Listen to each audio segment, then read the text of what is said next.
Alright everybody, we're at Awesomecon 2024. It is March 8th, and we're gonna go walk around and see what we can find from these booths. So far it's really quiet, and we've gotten some autographs done, so let's see what we can find.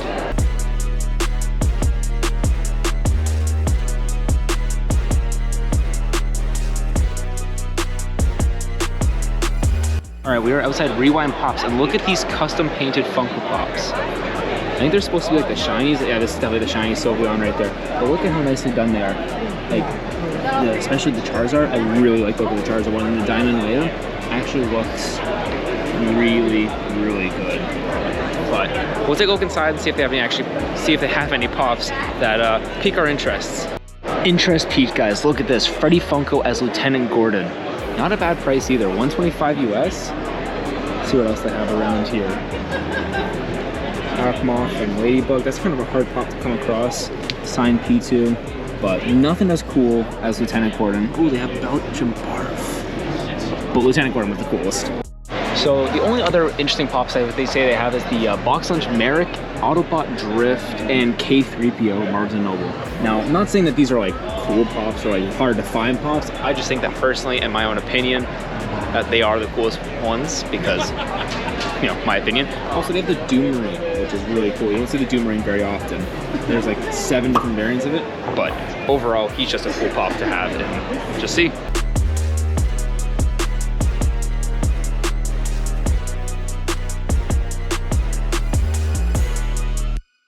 We're outside Cartridge War, and they have Skylanders. I'm not sure if any of you guys are young enough to know Skylanders or old enough, but look at some of these. Skylanders was my childhood. I love seeing them around. I really want to buy Blastermind, but I don't know if I can justify spending like $20 Canadian on it, but just still brings me back.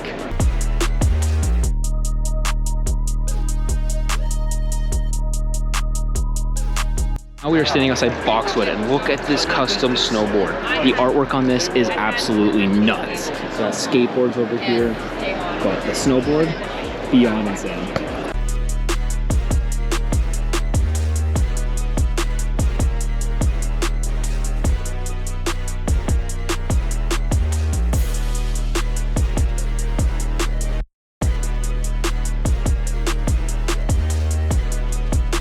Alright guys, we're at Nowhere Comics, and look at the Sam and Dean. I think these guys we saw at New York Comic Con, or not New York, MegaCon, because this is the promo at a $275 Crowley Sam and Dean.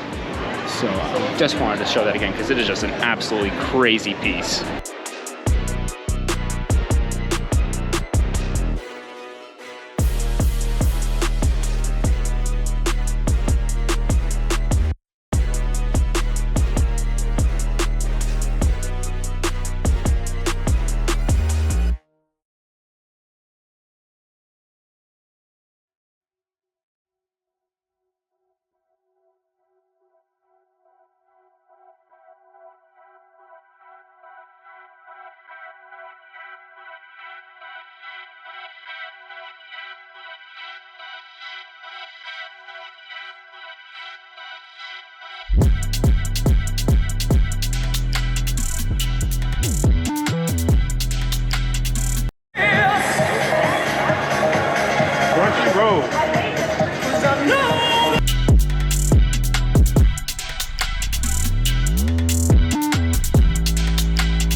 Alright guys, we're here at Dad Toys, and look at this. They have the Atlas and Pilot Funko Pop. You don't see the Titanfall 2 pops very often, but it's really cool when you do see them. But I'm gonna keep looking and see if I can find anything else.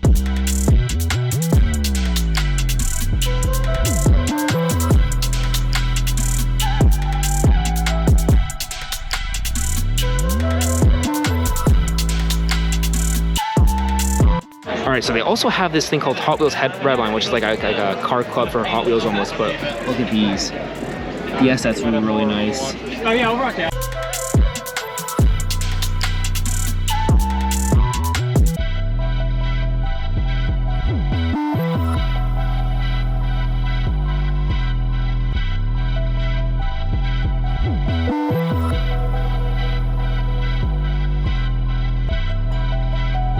Alright guys, we are outside a Lego booth, and look at these cool figures. They have the light up Dragon Ball ones, but look at the shelves.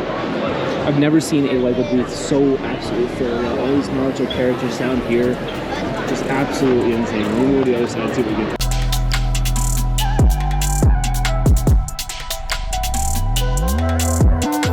Alright guys, inside we have some Minecraft Lego figures. We also have some horror up top. Freddy Fazbear, but I can't get too far into it just for the simple fact that there's far too many people, but overall, like, stupidly good selection of them, like nuts. But we're gonna see what else we can find for the day.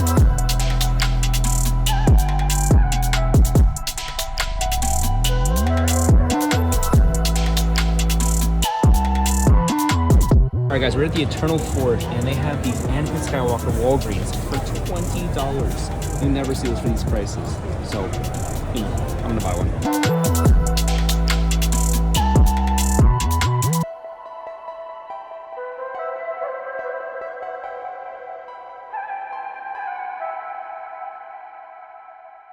All right, everybody, I'm here with Brian Donovan, the voice of Rock Lee, and many others.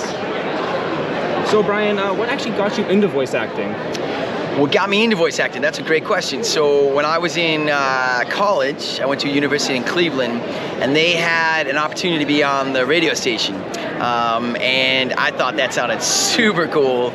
So I went to the orientation, I ended up getting a slot, got my own show, and I did that for 4 years when I was in school, and it was just super cool. And I was on the air, towards the end, I had 2 shows a week, and I loved it. I got super loosey-goosey in front of the mic. I love the medium. I just love just kind of improvising and stuff like that. And so that got me really into it, really comfortable, because it's a very specific thing, just you and a mic. I mean, it's very specific, especially as an actor goes, because usually you're acting with other people, etc.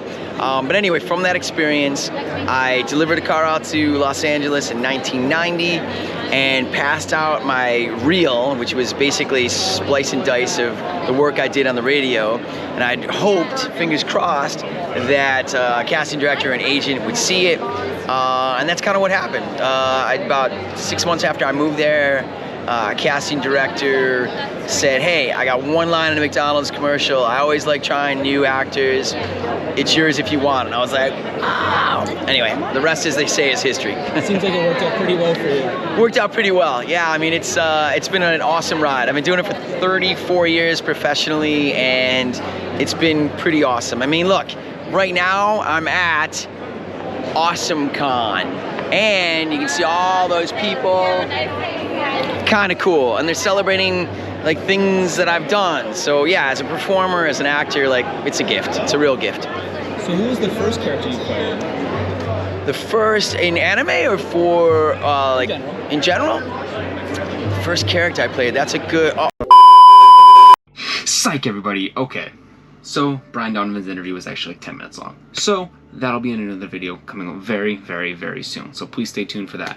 But Awesomecon, it was, well, awesome. Awesomecon's always been a great time for me. I went to it last year, went to it this year, great time. I love Washington. The drive there is beautiful. The city is, I think, one of the best cities I've seen thus far. So let's get into it, I guess. Awesomecon was great. It was a little bit quieter because it was actually 2 months sooner than it was last year, so that was weird. But in any case, I had a great time. The people I got to meet, the friends I got to see again, so I had a great time. But moving to the things I bought. So first, I got me some Pokemon cards because I have my tradition of getting Japanese cards every time I go. I have yet to find some good price Naruto or Bleach. So I'm sticking with Pokemon for now.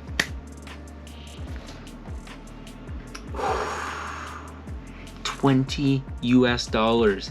This guy right here averages 75 to 150 with special edition or Walgreens. I got him for 25 Canadian. Bucket list check. So I've missed every restock on that pop, and I finally got it. And it was just so happened I saw it, and in that one clip I showed you, about 10 minutes later, they were down to 3. So he sold out like that. I should have bought a second one, but I was like, nah, one's good enough. And honestly, I'm pretty much out of the reselling business, so one was good enough. But moving into my autographs, we're gonna start off with some Naruto ones. So first off, we have my Rock Lee with the quote, "I want to show I can be a splendid ninja as well, even if I do not have ninjutsu or genjutsu." We're going to show that little picture, XO bushy brow. Thank you, Mr. Brian Donovan. So, Brian Donovan, amazing person to meet. I enjoyed every interaction I had with this man. He gave, first of all, the interview his all. He answered every question in depth. He was so super kind, super relatable. So if anybody gets the opportunity to meet him, I highly recommend going to see him. He was one of my favorite people I've met so far. So I also got this card signed by him. Now these cards were $15 US, and I think all the money went to charity. I don't know which charity, I forgot to ask. However, I thought it was super cool, and I couldn't say no. $15 for a charity card, cool. I'm cool with it. But moving on, we have my next Naruto autograph. So my next one, it only seems fair that to show Rock Lee's love interest, Sakura. So this is signed by the amazing Kate Higgins, which she thought it was amazing. I was from Canada, so we talked about that for a while. I think she said she was from Texas. We had a whole conversation about it. She was super cool. But here it is. Her quote is, "On that day, you taught me that solitude is painful." And here's our little Team 7. So she was super kind to me. So far, I've loved meeting the Naruto cast. I've had nothing but great things to say about them. And yeah, I've enjoyed every single moment of it. Next, for my final Naruto autograph, we have Ino Yamanaka with Mind Transfer Jutsu complete with a little Awesomecon on the side. So, Kamado Shaggy, amazing to meet. Like I said, all the Naruto cast been perfect. So I enjoyed meeting her. Ino wasn't one of my favorite characters, but I thought she was still really cool. And I have my Shikamaru signed up top. So, okay, I just made a weird noise. So, had to continue. Choji's next. But we're now going to move to my Star Wars autographs, which I'm very excited about. So I was going to get Rosario Dawson, but I missed the cutoff, which was very sad. She sold it before I could buy it, but that's okay, because I still ended up getting my Natasha Lee. Natasha Lee. She was super, super awesome to meet. I enjoyed meeting her. We talked a little bit about her playing Sabine Wren in the Ahsoka TV series, and she loved it. I mean, how could you not? Star Wars, anybody who plays in Star Wars either loves it because it's super cool or hates it because the fans kind of suck. But anyways, her and my girlfriend actually had a long conversation about art and drawing, which was super cool because my girlfriend does not watch Star Wars, so it was like, now you have to watch it. You have no choice. But anyways, my last Star Wars autograph that I got from this convention was Mr. Zeb Aurelius. Gonna turn this camera back on. There we go. With the quote, good question. Chase the answers, and maybe you'll learn the truth. So, this quote is from when Zeb and Callus are stuck on the ice moon of Geonosis, and they're obviously going back and forth debating on whose side's better than whose side, because why wouldn't you? But Zeb gives Callus this quote, this ultimatum, and Callus rethinks essentially his whole life, starts questioning the Empire, and that's when, you know, things start rolling and Callus becomes Fulcrum and then eventually joins the rebellion, ultimately shifting his whole view on the Empire just from this one interaction, which I thought was super, super cool. And Steve Bloom said he had never used this quote before, so I guess I'm one of the firsts. I mean, he's also had tons and tons of years to sign this pop. When did this come out? 2016, so he's had 8 years. He may have signed this quote before, but who knows. Anyways, super cool for me to see that. Anyways, so moving on. I got some autographs done for some customers, which I will show right here. So we have a Tsunade signed by Mary Elizabeth McLean. And she only plays Tsunade in the games. She wasn't actually Tsunade. Tsunade was played by Denny Mae West. But still super cool to see her. She also played Kiba's mom. And she was one of the generals in Star Wars Rebels. I can't remember her name right now. Maybe I'll show a picture if I can find one right here. So that was also cool for me to see. But then there's also the Rock Lee in there, which obviously, you know, my thoughts on Brian Donovan, top tier. And then we have a Daredevil, which Daredevil is also super cool because Charlie Cox is an amazing person. Charlie Cox is one of the best best interactions you can have from a celebrity. So I do recommend meeting him too. So I think that's really pretty much it, guys. Yeah, Awesomecon was a blast. If you ever get the chance to go, I do recommend it. But that's it for the video. That's it. If you enjoyed, please leave a like and subscribe. Stay tuned for that interview. And have a good one, guys. See ya.